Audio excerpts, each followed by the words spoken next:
Assalamualaikum warahmatullahi wabarakatuh. Perkenalkan, nama aku Amanda Rizky dari kelas 10-3. Kali ini aku mau ngejelasin tentang dampak positif dan dampak negatif di bidang pemerintah. Era keterbukaannya informasi seperti saat ini mempunyai dampak yang baik juga memiliki dampak negatif dan sering digunakan oleh pihak-pihak tertentu demi mencapai tujuan pribadi. Nah, keterbukaan membuat akses masyarakat akan informasi menjadi semakin luas. Masyarakat dapat mencari informasi yang bermanfaat demi kemajuan. Nah, seperti informasi tentang kebijakan dan program-program pembangunan yang telah dan akan dilakukan oleh pemerintah. Namun, keadaan seperti ini juga sering dimanfaatkan loh oleh pihak-pihak tertentu untuk menggali informasi-informasi yang negatif atas nama publik. Nah, informasi yang belum jelas nih kebenarannya sering menjadi berita hoaks yang menyebar di masyarakat. Dan tentunya berita itu sangat merugikan pihak pemerintah atau badan publik karena masyarakat atau publik telah terlanjur percaya dengan berita hoaks tersebut. Nah, apa aja sih dampak-dampak positif iptek di bidang pemerintah? Yang pertama adalah transparansi.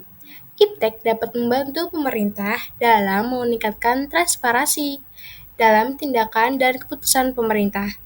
Teknologi informasi dapat digunakan untuk membuat informasi publik yang terkait dengan kebijakan publik tersedia secara online, seperti termasuk anggaran pemerintah, rencana pembangunan, dan laporan-laporan keuangan.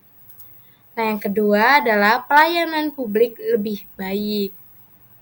Iptek memungkinkan pemerintah untuk memberikan informasi 24 jam sehari dan 7 hari seminggu melalui internet.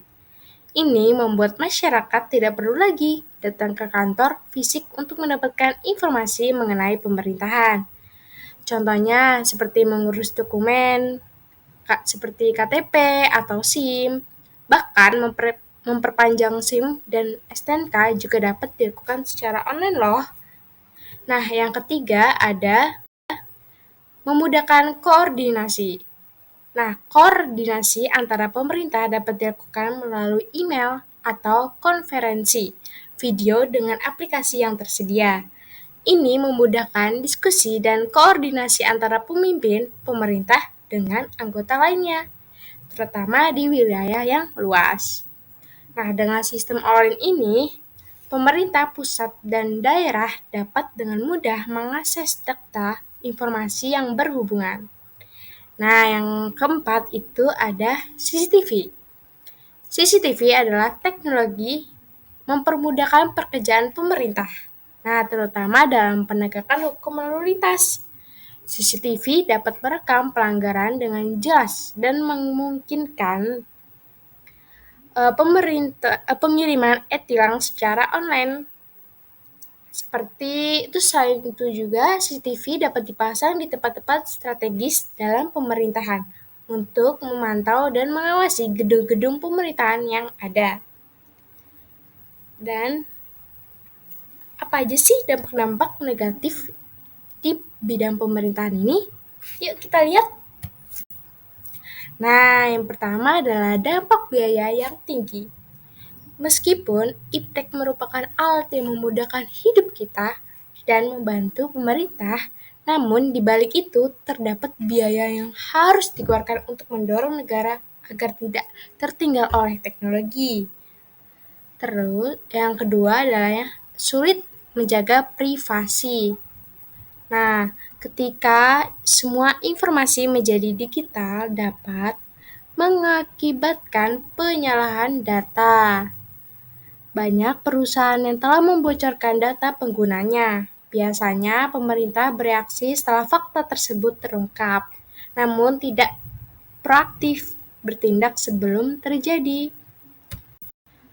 Yang ketiga adalah akses yang tidak merata. Nah, tidak semua orang memiliki akses internet di rumah atau di daerahnya, terutama bagi warga yang tinggal di pedalaman.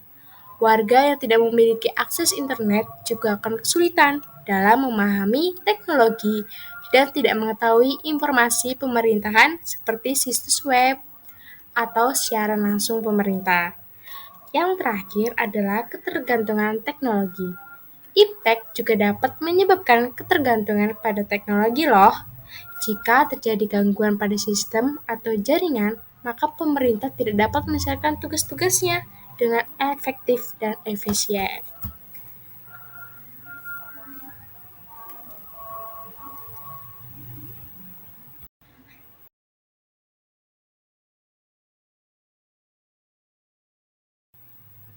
Nah, itulah tadi dampak positif dan dampak negatif di bidang pemerintahan. Sekian dari saya.